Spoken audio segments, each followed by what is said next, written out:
Hello বন্ধুরা, আমি জাগরি reiki সেন্টারের পক্ষ থেকে reiki grand master Madhumita Banerjee বলছি। আচ্ছা, আপনারা তো সবাই স্মার্টফোন ব্যবহার করেন। এখনকার দিনে স্মার্টফোন ব্যবহার করে না এমন বোধহয় কেউ নেই। যাই হোক, এই ফোন দিয়ে আপনারা কি করেন? রিলস দেখেন, ফেসবুক দেখেন, ইউটিউব দেখেন, কেনাকাটি করেন। আমরা সবাই করি, আমিও করি। ইভেন এই ভিডিওটা তোলা হচ্ছে সেটাও তো স্মার্টফোনেই তোলা হচ্ছে। কিন্তু স্মার্টফোন ছাড়া আমাদের জীবন পুরোপুরি অচল হয়ে গেছে। মানে ফোনই আমাদের গ্রাস করে নিয়েছে, আমরা ফোনকে নিই। আমরা ফোন ব্যবহার করছি না, ফোনই আমাদের ব্যবহার করছে। সকাল থেকে সন্ধ্যে রাত অব্দি আমাদের ফোন দখল করে রেখেছে। কোথায় একটু টুক করে সপ্তাহ এলো, মেসেজ এলো, আমরা আপনি ফোন হাতে নিলাম। মানে সারা দিনটা ফোন ছাড়া আমরা অচল, তাই তো? কিন্তু ঘটনা হচ্ছে, ফোনটাকে যদি একবার ভেবে দেখেছেন যে ফোনটা যদি অচল হয়ে যায়, একদমই অচল হয়ে থাকে, বন্ধ হয়ে থাকে, তখন আপনার দিন কিভাবে কাটবে? কারণ আমরা তো আগের মতো বই পড়ি না, গল্প করি না, কোনো আত্মীয় স্বজনের বাড়িতে যাওয়া সেটাও এখন উঠে গেছে প্রায়। তাহলে ফোনটা বন্ধ হয়ে গেলে আমাদের কি হবে? এবার ফোনটা যাতে বন্ধ না করতে হয় তার জন্য আপনাদের কি করতে হয়? আমাদের সবাইকেই করতে হয়। কি করতে হয়? চার্জ করতে হয়। সকালবেলা চার্জে দিতে হয়, তাই তো? গোটা ফোনটা চার্জ করতে হয়, চার্জ না হলে ফোন বন্ধ হয়ে যায়। আচ্ছা, চার্জ দিচ্ছেন যেমন একটা ছোট্ট স্মার্টফোন, সেটাকে আপনারা চার্জ দিয়ে সচল রাখছেন, কিন্তু কখনো কি ভেবেছেন যে আমাদের এত বড় শরীরটা, এটাকেও চার্জ দেওয়া দরকার? হ্যাঁ, একটুখানি সময়, সকালে 5 মিনিট আর সন্ধ্যাবেলা 5 মিনিট শরীরটাকে চার্জ করুন। এই যে আজ্ঞা চক্রে, আজ্ঞা চক্রে সমস্ত কিছু রেকর্ড হচ্ছে। আমাদের চক্রেতে 7টা চক্র আছে, তার মধ্যে সমস্ত কিছু রেকর্ড হচ্ছে। আপনি ভাবছেন হয়তো যে আমি কি করছি না করছি, আমি আমার বাড়িতে করছি, কেউ জানছে না, কিন্তু সমস্ত কিছু রেকর্ড হয়ে যাচ্ছে আকাশিক রেকর্ডে। আপনি নিজেকে রিচার্জ করুন, সকালবেলা একটুখানি মেডিটেশন করুন, সকাল সন্ধে একটু মেডিটেশন করুন 5 মিনিট, তারপর 10 মিনিট। বলবেন ব্যস্ত, সময় পাই না। আরে ভাই, ব্যস্ত তো সবাই।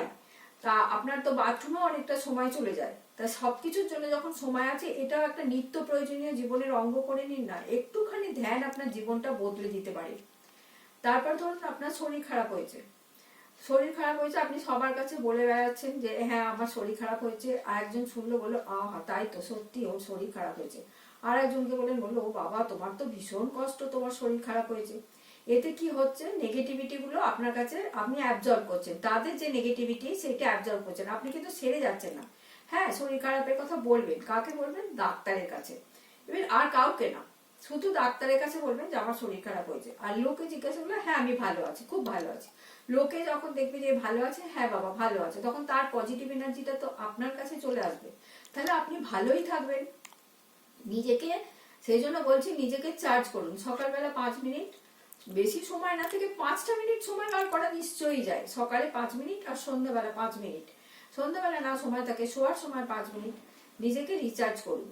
রিচার্জ মানে ওই চার্জ আর কি, যেমন ইলেকট্রিকে চার্জ করা হয়। পরমাত্মার সঙ্গে মিলন। বলুন যে আমি একজন সুস্থ সবল আত্মা, আমি শক্তিশালী আত্মা, আমি দিতে এসেছি এই পৃথিবীতে, কিছু নিতে আসিনি। অ্যাকচুয়ালি আমি দেনেওয়ালা আত্মা নেই, আমি দেনেওয়ালা আত্মা। দেনেওয়ালা আত্মা মানে আমি দিতে এসেছি, কিছু নিতে আসিনি।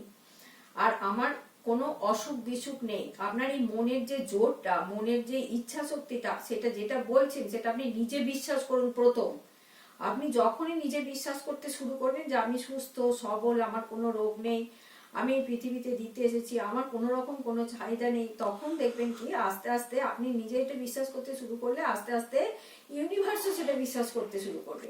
এবং ইউনিভার্সও আপনাকে ঠিক সেটাই ফিরিয়ে দেবে, যেটাকে বলা হয় ল অফ অ্যাট্রাকশন। একটার সঙ্গে একটা কানেক্ট হয়ে আছে। আর সমস্ত কিছু আমাদের রেকর্ড হচ্ছে ওই আকাশিক রেকর্ডে। আমি পরের দিন আকাশিক রেকর্ড নিয়ে একটা ভিডিও করার ইচ্ছা আছে।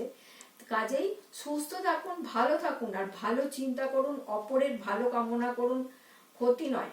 কখনোই অপরের ক্ষতি বা অপরকে হিংসা করা নয়। সবাই সবাই ভালো থাকুক এইটা কামনা করুন, ঠাকুরের কাছে এইটা কামনা করুন, পরমাত্মার কাছে এটা কামনা করুন যে সবাই ভালো থাকুক। যখন দেখবেন যে সবাই ভালো আছে, তখন দেখবেন আপনিও ভালো আছেন। আর মনে মনে নিজেকে অবশ্যই, যেটা বললাম, যে বিশ্বাস করতে শিখুন যে আমি সুস্থ সবল, আমি একটা শক্তিশালী আত্মা। হ্যাঁ, আমার পরমাত্মার সঙ্গে যোগাযোগ আছে, আমার কোনো রোগ নেই, আমার কোনো অসুখ নেই, আমি সবার ভালো চাই। এইটুকুনি যদি নিজে বিশ্বাস করতে পারেন, তাহলেই দেখবেন যে আপনার কোনো রোগ নেই, আপনি সুস্থ সবল আছেন। এরপর এই কি আছে, অ্যাঞ্জেল আছে, আকাশিক রেকর্ড আছে, অনেক কিছু আছে। ধাপে ধাপে এগোতে হয়। আগে অ আ ক খ, তারপর অন্য কিছু লেখাপড়ার দিকে এগোতে হয়, তাই না? প্রথমে বর্ণ পরিচয়। তা ধাপে ধাপে এগোন।